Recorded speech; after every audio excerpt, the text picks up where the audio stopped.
نحمده ونصلي على رسوله الكريم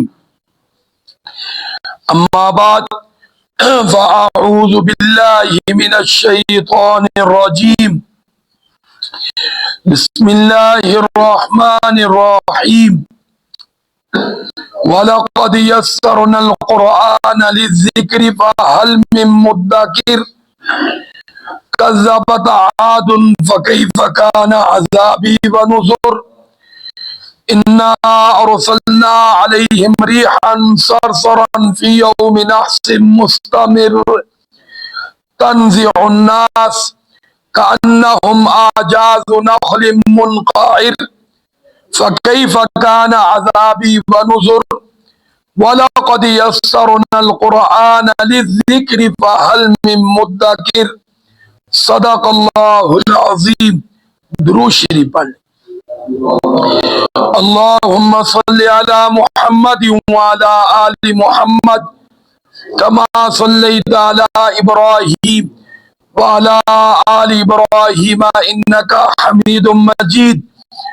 اللہم بارک علی محمد وعلی آل محمد کما بارکت علی ابراہیم وعلی آل ابراہیم انکا حمید مجید.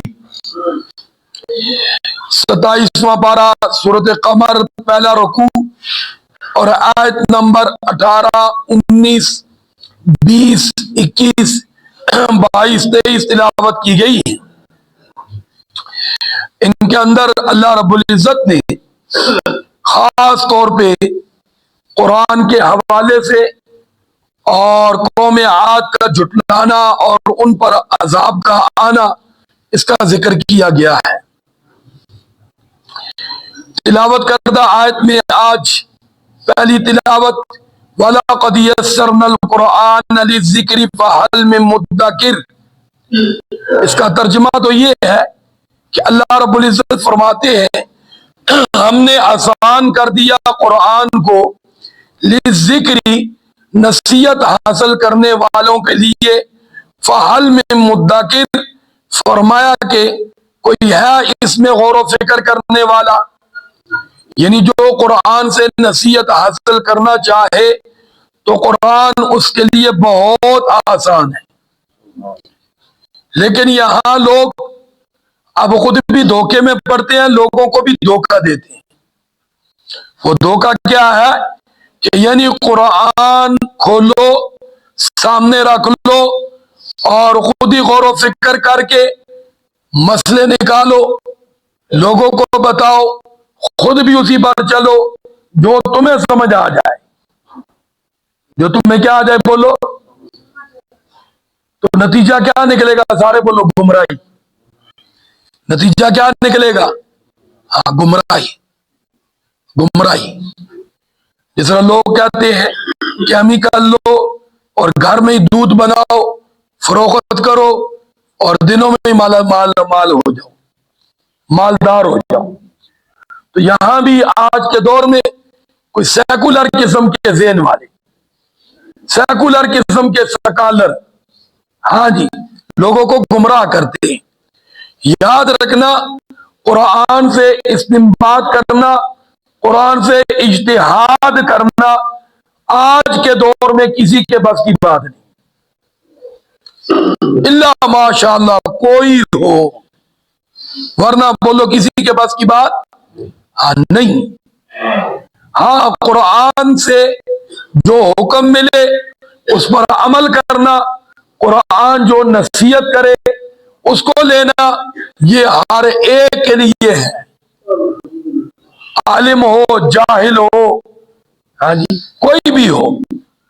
یہ قرآن مجید فرقان حمید کا اس آیت مبارکہ میں مطلب ہے.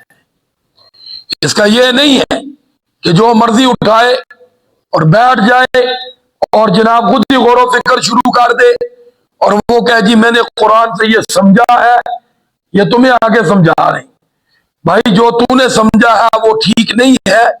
جو پیارے آقا صلی اللہ علیہ وسلم نے سمجھ کے صحابہ کو بتایا اور صحابہ نے امت تک پہنچایا وہ ٹھیک ہے. سارے بولو وہ کیا ہے؟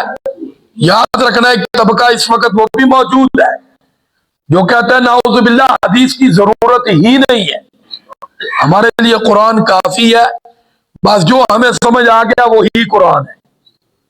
نہیں، پیارے آقا صلی اللہ علیہ وسلم نے جو تشریف فرمائی ہے حدیث رسول اللہ کی صورت میں قرآن کی، اس کو ساتھ ملاؤ گے تو بات پوری ہوگی، ورنہ کبھی بات پوری نہیں ہو سکتی۔ اب قرآن نے کہا کہ مصلی، نماز قائم کرو، اب جب تک پیارے آقا صلی اللہ علیہ وسلم کا طریقہ ساتھ نہیں ملے گا نماز قائم نہیں ہو سکتی۔ اپنے طور پہ نماز قائم کرو، اب ہر کوئی اپنی مرضی کی شروع کر دے، کیا یہ میری نماز ہے کیونکہ قرآن نے کہا اور مجھے یہی سمجھ آیا تو بولو وہ نماز ہے؟ نہیں ہے۔ آپ کے محلے میں بھی کچھ لوگ ہیں جو تسبیح ہاتھ میں رکھتے ہیں، ان سے کہو نماز پڑھو، کہتے ہیں ہماری 24 گھنٹے ہی نماز ہے۔ جی ہاں، الٹا اعتراض کرتے تم کتنی دیر میں پڑھتی ہو؟ ہم کہتے ہیں ہماری 5 نمازیں زیادہ سے زیادہ 1.5-2 گھنٹے لگ جاتی، وہ بھی کوئی صحیح پڑھے تو اتنا ٹائم ہے، ورنہ گھنٹے میں 5 پوری ہے یا نہیں ہے؟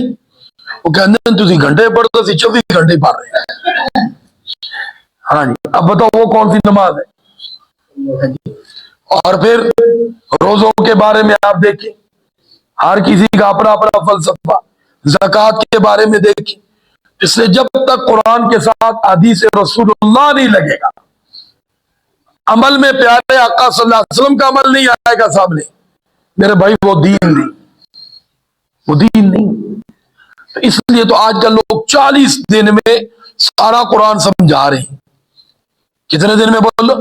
اب کورس چل رہے ہیں، شادی حالوں میں ہوتے ہیں، آپ جانتے ہیں فلکس لگ گئے، رمضان میں جناب پورا قرآن۔ اب ہے کیا، سمجھاتے کیا ہے؟ وہ جو ان کا اپنا نظریہ، اپنی سوچ، اپنی جماعت، اپنا ماٹو، ہاں جی، بس وہ لوگوں کے دلوں میں ڈال دیتے ہیں اور سند دے دیتے ہیں ماشاءاللہ آپ نے قرآن کی تفسیر پڑھ لی ہے۔ ہاں جی آفتاب صاحب، یہی پوزیشن ہے نا؟ ہاں جی، مقصد اپنا سبق یاد کروانا ہے، اپنا مسلک یاد کروانا ہے، اپنا نظریہ لوگوں کو بتانا ہے۔ اس لیے اگر سحری افطاری اس میں جو ٹائم بھی ہو اس میں کھانے کا انتظام بھی ہوتا ہے، اور بہت سے لوگ وہ کھانے کے چکر میں جاتے ہیں، پھر خیر سے انہی کے ہو کے واپس آ جاتے ہیں، اور پھر گن گاتے ہیں جس کے کھاؤ اسی کے گن، اور بھول جاتے ہیں ہم اللہ کا کھاتے اللہ کے گن گانے چاہیے۔ کس کا کھاتے ہیں بولو بھائی؟ لیکن نعوذ باللہ اللہ تو یاد ہی نہیں آتا۔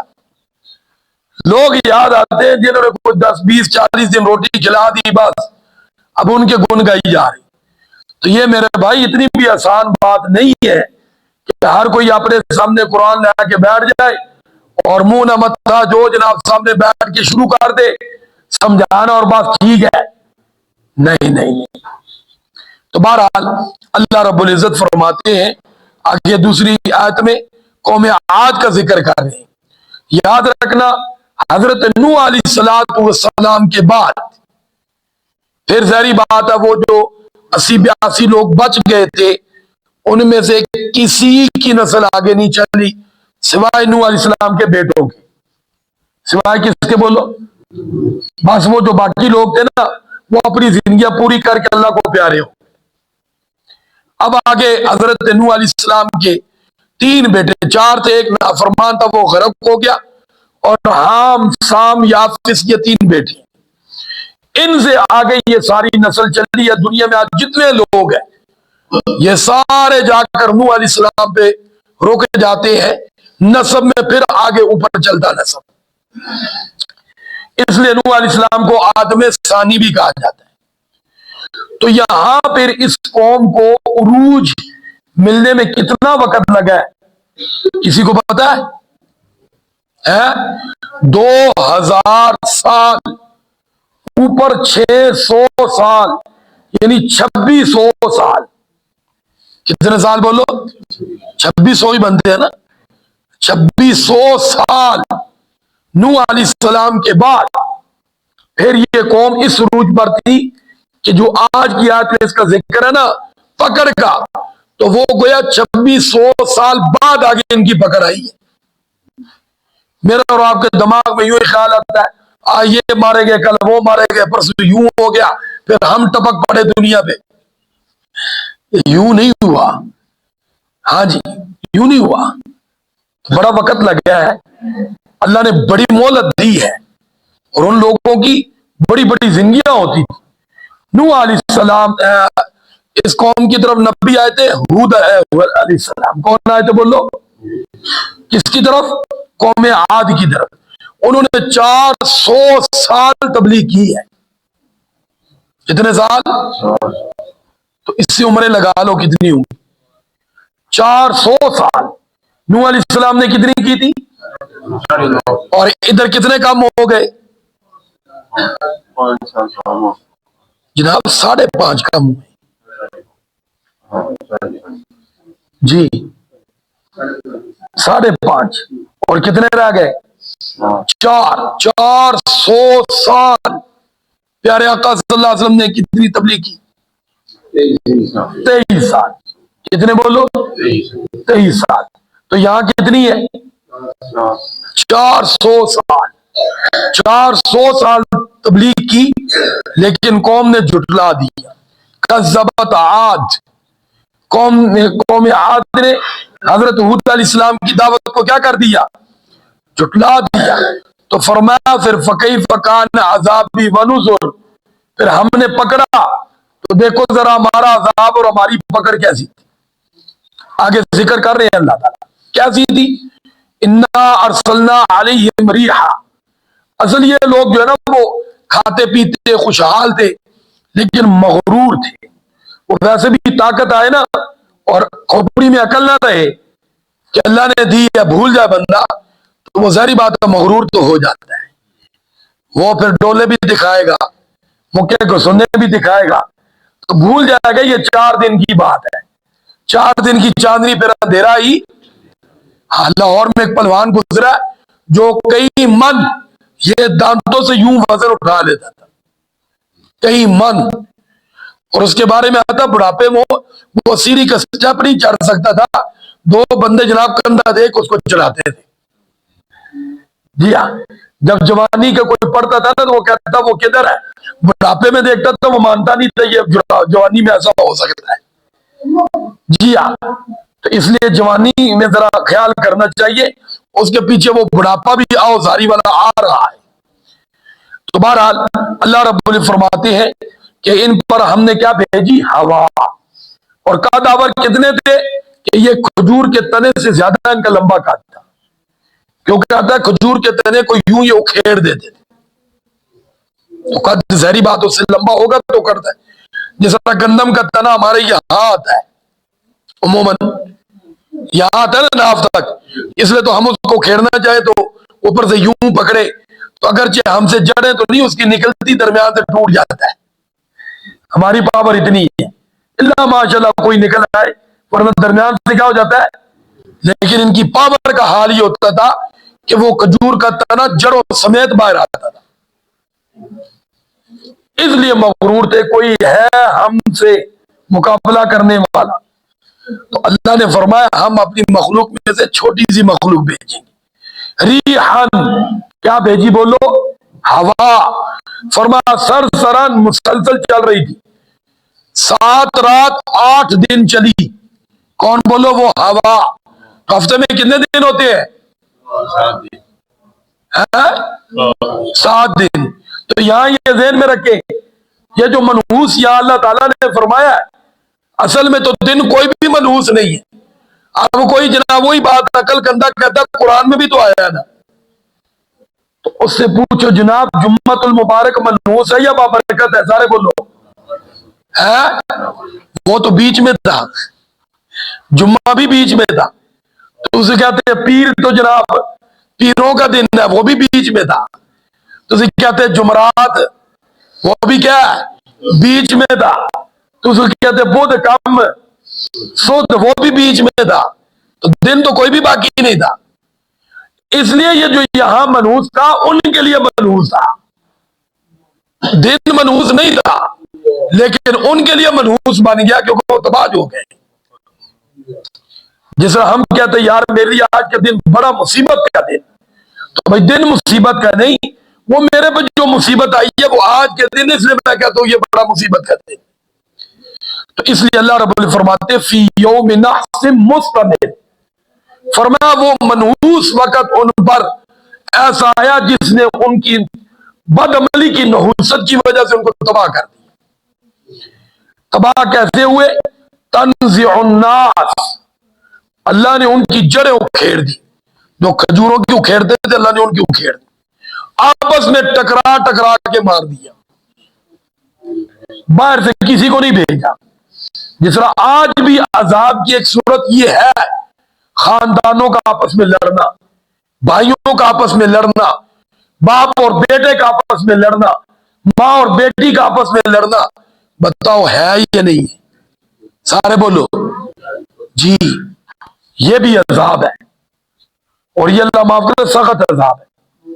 مقابلے میں بہن ہو، بندہ کسی کو کیا بتائے، بہن کے مقابلے میں بھائی ہو، وہ بہن کسی کو کیا بتائے کہ میری جان کا دشمن کون ہے، بھائی کے مقابلے میں کون ہو بھائی، وہ بھائی کسی کو کیا بتائے جی؟ تو ماں گالی دے تو اپنی ماں کو ہی لگے گی، بہن کی دے تو اپنی بہن کو لگے گی، بیٹی کو دو تو اس کی اپنی بھتیجی ہے، کیا رہ جاتا ہے پیچھے؟ اس لیے شریف آدمی تو بچارہ وہ کہتے ہیں زندہ ہی مر جاتا ہے۔ تو اللہ رب العزت ہر ایک کی حفاظت فرمائے۔ فرمایا تنزع الناس، وہ لوگ جناب تنوں کی طرح پڑے تھے، کأنہم اعجاز نخل منقعر، جس طرح کھجور کے تنے پڑے ہوتے۔ فرمایا پھر فکیف کان عذابی ونذر، ذرا دیکھو میرا عذاب اور میرا ڈرانا کیسا ہے۔ یا اللہ تیری پناہ، یا اللہ تیری پناہ۔ پھر اللہ تعالیٰ نے فرمایا وَلَقَدْ يَسَّرْنَا الْقُرْآنَ لِلذِّكْرِ فَهَلْ مِن، ہے کوئی قرآن سے نصیحت لینے والا؟ ہم نے اس کو نصیحت لینے والوں کے لیے بہت آسان کر۔ کون سا مطلب؟ عمل کرنا اور قرآن سے نصیحت لینا۔ قرآن سے مسئلے نکالنا آسان نہیں ہے، قرآن سے اجتہاد کرنا آسان، ہاں یہ باتیں اپنے بٹھا لینی ذہن میں۔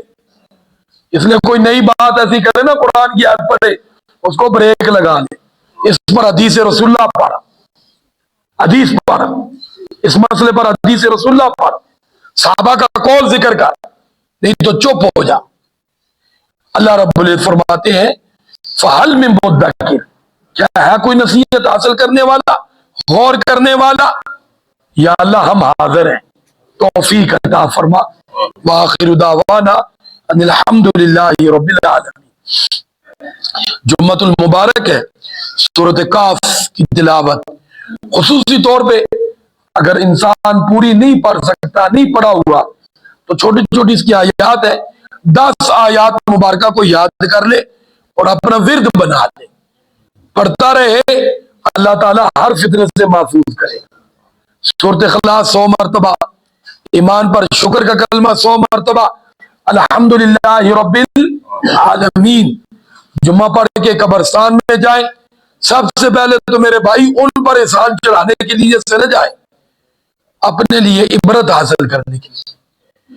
بعض لوگ یوں بھی جا رہے ہوتے ہیں نا، عزیزی ہو قبرستان جا رہے ہیں، اماں بن کچھ پڑھ کے بخش چاہیے، وہ بعد میں رکھیں، پہلے یہ رکھے میں نے بھی یاد ہے، تاکہ اپنا رخ پہلے سیدھا ہو۔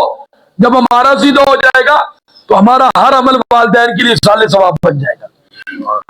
سارے بولو کیا بن جائے گا؟ لیکن اپنا رخ ہی سیدھا نہ رہا تو ہمارا سال ثواب بھی کرنا نہ کرنے جیسا ہوگا۔ پتنی جو پڑھ رہے ہیں وہ صحیح بھی پڑھ رہے ہیں یا نہیں پڑھ رہے، نیت بھی ٹھیک ہے یا، اس لیے۔ اور جمعے کے بعد کون سی تسبیح؟ سبحان اللہ العظیم وبحمدہ، لا الہ الا اللہ محمد الرسول اللہ صلی اللہ علیہ وسلم۔